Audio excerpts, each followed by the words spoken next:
Ya estamos próximos al regreso a clases, por eso tenemos de invitada a Corin Reyes, que nos va a hablar sobre las vacunas para los pequeños, incluyendo la vacuna del COVID. Así es que los esperamos en el próximo programa de Mujer Poder.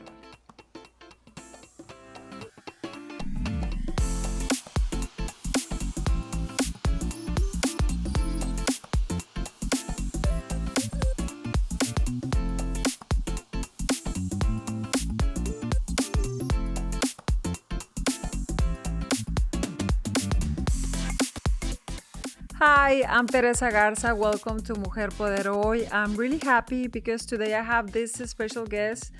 Is Corin Reyes. She's the director of wage equity of the YWCA. And I'm really happy that you're here, Corin, because I think that when we're talking about women empowerment, I think one of the most important things is to be healthy. And you have a lot of things to say about that. So first of all, welcome. Bienvenida a Mujer Poder Hoy. Thank you. I'm happy to be here with you too, my wonderful friends. So you can't wait to talk about health today. We're co-workers and we're friends and we work on this mission that is women empowerment. So, Corin, first of all, I would like to know who's Corin. Tell us a little bit about your story. Okay, so I am a San Antonio native. I've lived in San Antonio my whole entire life outside of when I was in the military. I have two wonderful daughters, a 9-year-old and a 4-year-old, and they drive me crazy, but I love them to death. I've been a nurse for 15 years. I started off in the medical field when I was in the military as a medical lab tech. And then when I got out, I needed a job. So I said, okay, I'm going to be a nurse like my mom. So that's how I ended up being in nursing. And it turns out I actually loved it. I've worked in geriatrics, pediatrics, in the ICU for many years, and then I come to the YWCA. And in addition to nursing, I love to dance, so I guess there's that too. So really, what kind of music do you like to dance? I like to do salsa, bachata, like country line dancing, and I do burlesque too. So that's super interesting. That's one of the things that I like the most from this, this TV show, because I can learn a little bit more about my guests, like in your case.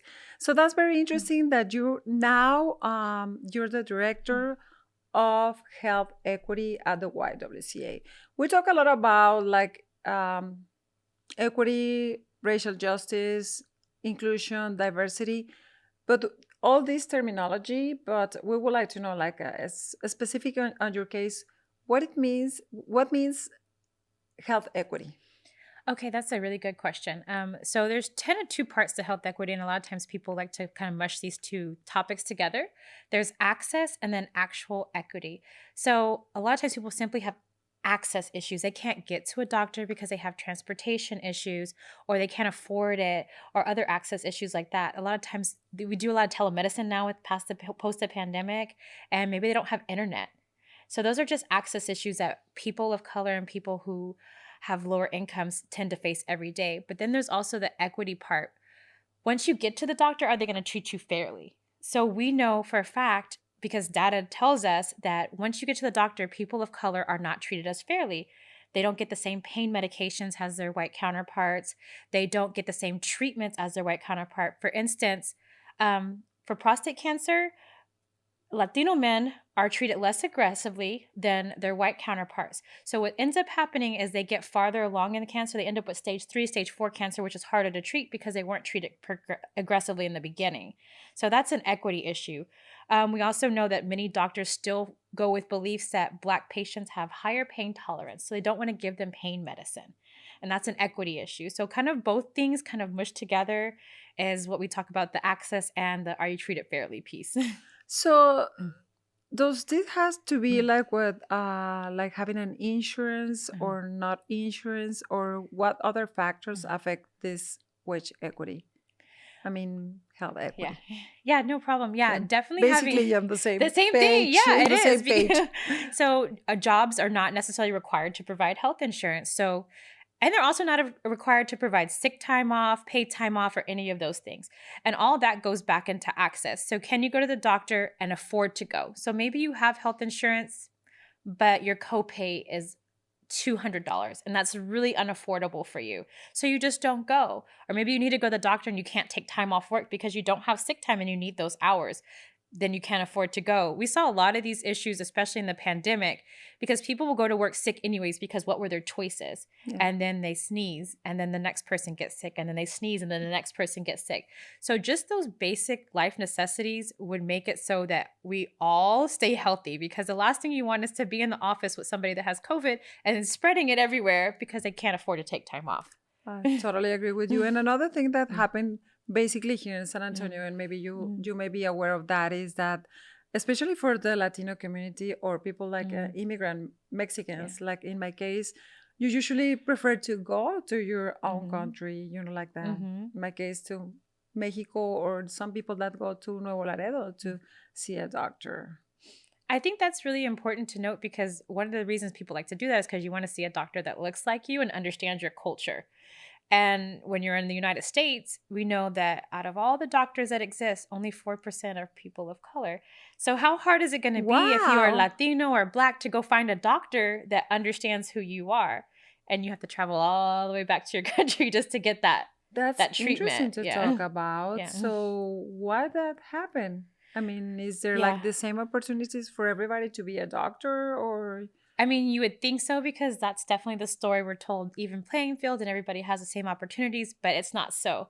A long time ago, when people first started formalizing what a doctor actually is, because before, doctors used to treat everybody and animals too. That's how doctors worked. And then your dad, who was a doctor, would teach you how to be a doctor, and that's how you became a doctor. Well, then somewhere along the way, they decided that doctors should go to school and they should get a formal education. And somebody came and said, well, only these types of education count as you being a doctor.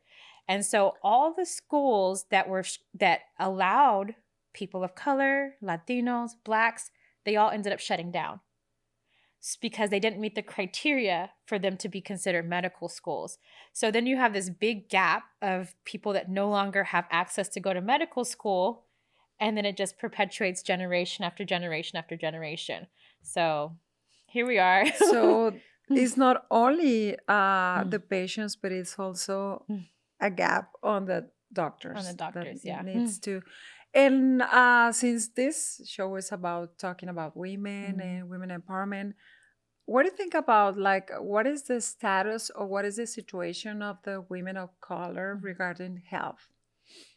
Women of color face the largest disparity because when a mom is a single mom, they're typically the ones caring for the kids. So they have like kind of double whammy on their income. They have to take care of themselves and they have to financially take care of their kids. Also, we know that in America, and as we have just seen very recently, that women are kind of treated like almost like property, like the country owns them. We didn't start doing women's healthcare in this country really until like the 1960s, because prior to that, it was thought that if you touched a woman's body, that was considered inappropriate. So we didn't really even start learning about a woman's body until like really into the 1960s. And now here we are, kind of moving a little bit backwards in terms of reproductive health.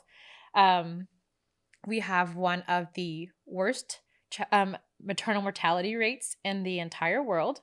You would think if you looked at just that, we were a third world country. Wow. So that women shouldn't be dying having babies in 2022. But yeah, here we are in America where that's the case. It's not uncommon for women to die having and like we say in other countries, in Mexico, estamos en el primer mundo. We're in the first world. Yeah. So, wow, this is like really interesting. And do you think what can be like talking about solutions for this and talking about the programs or services that the YWCA offer to the community? Well, definitely some solutions is just providing basic education for everybody. I would like to think that most people want to be healthy, but they have a lot of barriers. I don't think anybody wakes up in the day and say, you know what, today I'm going to just be completely unhealthy. I don't think so. Yeah, I totally I just don't want to take care of myself at all. Most people want to be healthy, but they either lack the resources, the access, or the education to do so. So we want to be able to first provide the education. Our Women's Health Services Department provides a lot of education on breast health, STD, cervical cancer screening, just to get people started down the pathway. And then if the issue is I don't have access to a provider that can give me these services, we have partnerships with many doctors that will see people for either low cost or for free if it's necessary. That's great. Yeah, because we want to get the services to them. And then I think we need to kind of go a step further and educate providers because they don't necessarily always understand the culture of the people that they are serving. Mm-hmm. Like, as we said, like most doctors are not people of color. So do they really understand the culture of the people that they're serving so that they can adequately give them the care that they need? So I think that's really the next area we really need to venture into is making sure doctors and nurses are educated. Okay, so that's basically what the YWCA do. And you mentioned like the COVID, and we're like going through this new era after that. But I think we still need to talk about the vaccines, the importance of having a vaccine. So, do for sure. YWCA offer like this service too? Yes, we work with several other partners. We work with 2 pharmacy partners at a minimum, including the city health department, and then several other community-based organizations to build pop-up clinics all around the city so that no matter where you're at, you can access the vaccine pretty easily. For the most part, the vaccine remains free. There are some instances where a person might be asked to pay, but in those cases, with our partner organizations, we're able to cover the cost if at all possible. As you know, the pediatric vaccine just came out for 6 months to 5 years. Please let us tell us a little bit more about that. Yeah, absolutely. So I'm really excited about that because I'm a mom and I've been like praying for this day forever because I want to be able to send my kids to school and then be safe. But when we have a family, we want to make sure the mom and dad are vaccinated and the kids are vaccinated. Otherwise, we're kind of all at risk. So for the 6 months to 5 years, they have the Pfizer and the Moderna out right now. It's really between you and your doctor, which one is better. They're kind of both the same. And we're just really excited about the fact that finally our kids can get vaccinated and like go back to school. Cause that was a really big impact on kids. 1, not being able to go to school for a while. And then 2, wearing a mask for a young kid is like really hard. Very uncomfortable. Very uncomfortable. Yeah. They don't do it right anyways, majority of the time. It's like always like down here. I know. It's like you're right. So that's basically now available for the children, and the YWCA is offering like this kind of services also for for sure. Yeah, if you go to our website, we have a calendar there that shows all the pop-up clinics that we have that you'll be able to get for any age group. We'll be able to get vaccinated there. We do first dose, second dose, boosters, and then also we're going to start adding in some other preventable illness vaccines like flu, influenza, and then now that it's back to school, we're going to be doing the childhood vaccines to get kids ready for school too. So and I also know that in particular, YWCA also offers services for the Mexican community through the Mexican consulate. A través de la ventanilla de salud. So tell us a little bit more about the ventanilla de salud. That's definitely one of my favorite programs.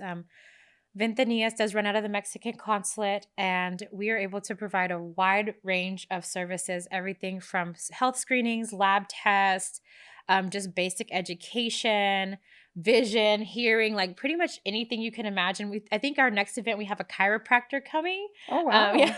We try to like keep it as open as possible so people could get a wide array of like what's going to help keep me healthy, and make your own choices about, does it mean I like to take holistic medicine? Do I like to do the more traditional route? So we try to offer all the available services. That's awesome, because I think something really important too is the mental health to take, and I have heard that you guys also have like some kind of programs related to that. Yeah, we do. We have a couple partnerships with therapists that offer mental health services, both through the Mexican consulate and then also just in general to all of our clients, because it's really important to stay healthy, just to be mentally healthy. I was in a grant meeting the other day, and they were talking about how a park is just a park. We don't necessarily need to spend money on that. People need rent money. People need transportation.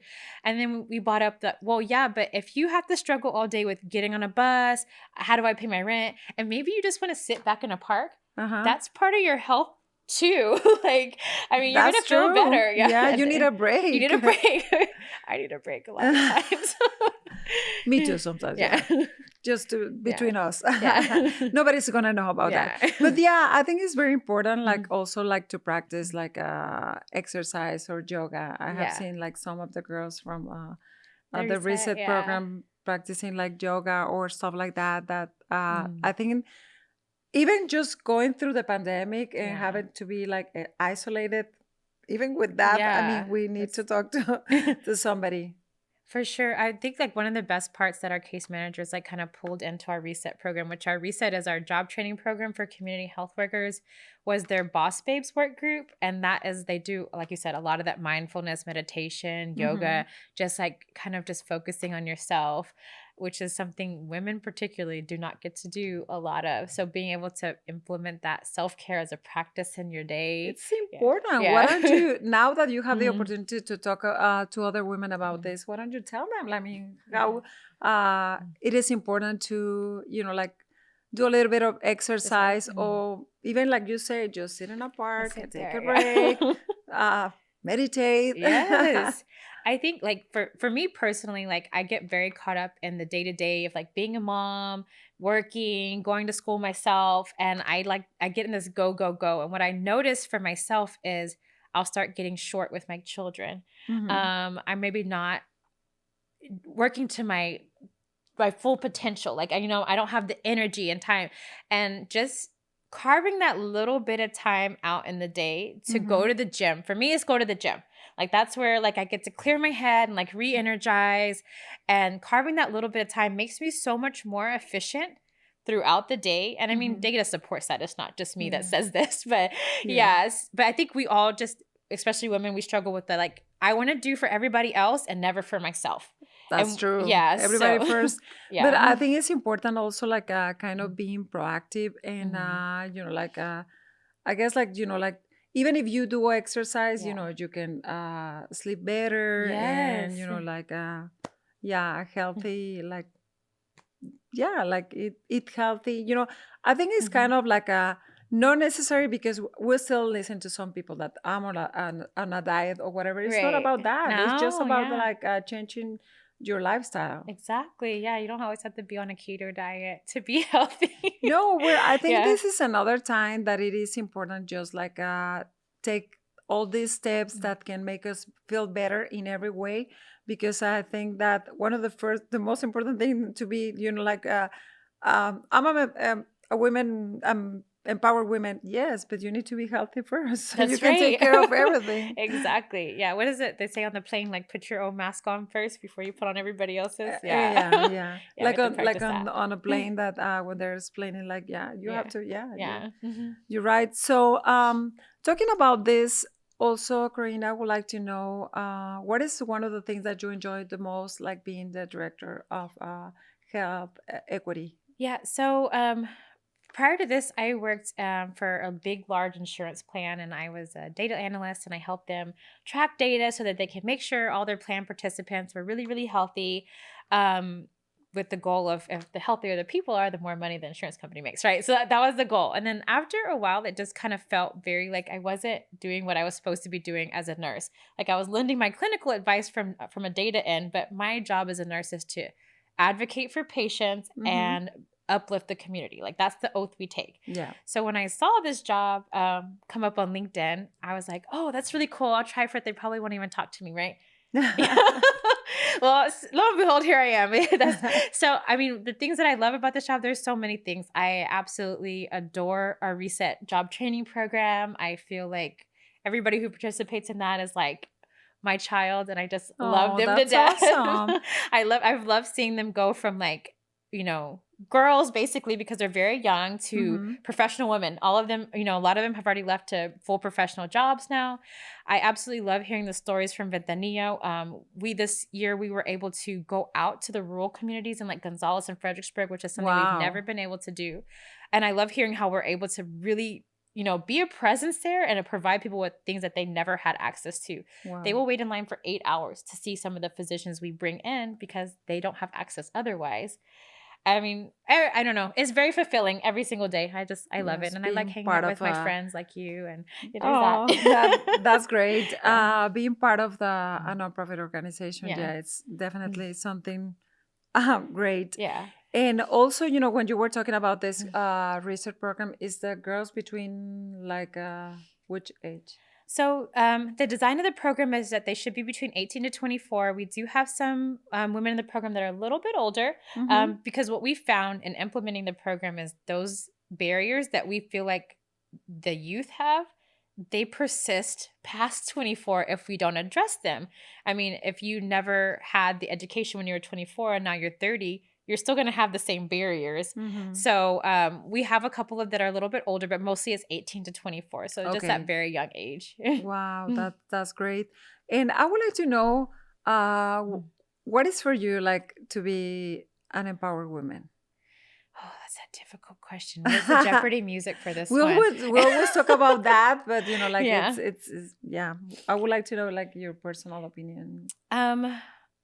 For me, a lot of my life was spent, what do you call it? Imposter syndrome? Like, where you feel like you don't meet up to the expectations of what you think should be done. And for how I kind of got over that a little bit, I still have it.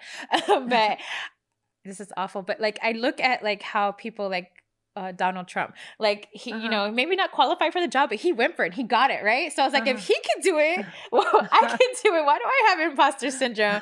So like being empowered to me is just like having that self-confidence to understand that most of the time women are more educated than their male counterparts when they're going for the same exact jobs, and understanding that your value and your worth means something and it's valuable. So you need to start with yourself. Start with yourself, yeah. I'm still working on it. Yeah, but I can do it.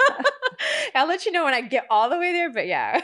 No, and you're doing an amazing job. And I also would like to know, because you just mentioned that you sometimes you have to listen to some of the stories like from the Ventanilla de Salud or from the Reset Girls. What do you think it's important to share our stories? Because basically, you know, I've been like with this show thanks to TBSA like for almost like 4 years. I know. And I have heard a lot of stories and I learned from, I mean, everyone is like amazing. So I would like to know what do you think about like sharing your story and what it is important to? This is also a hard question. I don't like talking about myself. This is awful. Okay. I'm going to make you talk about yourself. I mean, I feel like all women should be able to share their story, particularly women of color, so that we all know that anything is possible and that we all have the same struggles. A lot of times we are in a silo and we feel like I'm the only one struggling with this. And you're not. It's unlikely that you are. Yes. Yeah. So if you just say it, and then somebody's likely to be able to, you know what, I struggle with that. Let me tell you how I got over it. And then you have a support system all of a sudden. Yeah. Definitely. Yeah. Actually, that's what this program is about. It's not only what we went through, but the way that we overcome that. Yeah. So, yeah. Is there something else that you would like to share about your experience at the YWCA? I guess just mostly that I really enjoy working there, and I can't wait till we can like open up our doors and serve more women. And I'm super excited about our Women's Live and Learn centers and seeing how that grows. Is coming soon. Yeah. And how can we, people that are listening to us, how can they make an appointment, or you know, like, is there like a phone number, like your website?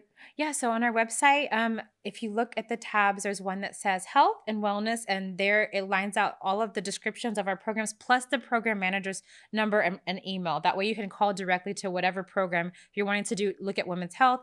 That program manager's number is there, as well as their email address. There's also a calendar of all of our events located there. And then, of course, you could call the main line, which is listed on the website as well. And mention just like a couple of events that you're going to have like soon on August. Yeah. So actually coming up, we're going to do a men's health event that's going to be focused mostly on men, which is weird, right? Because we're the YWCA. But the reason we're doing this is because it's Men's Health Month. We want to let them know that we support them too. Okay. And that we're a community together. So that's going to be a huge event we're having coming up soon. And then we also have multiple vaccine clinics with the school district. So if you're at SAISD or NISD, back to school. Yeah, it's time for back to school shots. So, that's going to be part of the homework, like the vaccines. But this is amazing, Corin, that you're being here. And we also want to, you know, the people speak Spanish there. Do you have people that speak Spanish? Our entire staff speaks Spanish. And I do too, but it makes me Yes. nervous and scared. So here we are speaking English. Next time the interview is going to be in Spanish, Yeah. definitely. Yeah. So thank you very much for being here and Yeah. for share a little bit about like, like it's your story, like your work. And I really appreciate that you're here. Thank today. you for inviting me, and I'll do my homework beforehand next time. I promise. No, thank you. Thank you. And we would like to thank everybody. And actually, like if you know somebody that would like to share their story, we're here, Teresa Garza, y pues nos despedimos en español porque ese es el primer programa que hacemos en inglés. Pero con mucho gusto les decimos que si tienen alguna historia que compartir, con mucho gusto se pueden poner en contacto conmigo en teresa@mujerpoder.org. Y mucho gusto de que esté con nosotros el día de hoy Corin Reyes de YWCA. Muchas gracias y nos vemos hasta la próxima.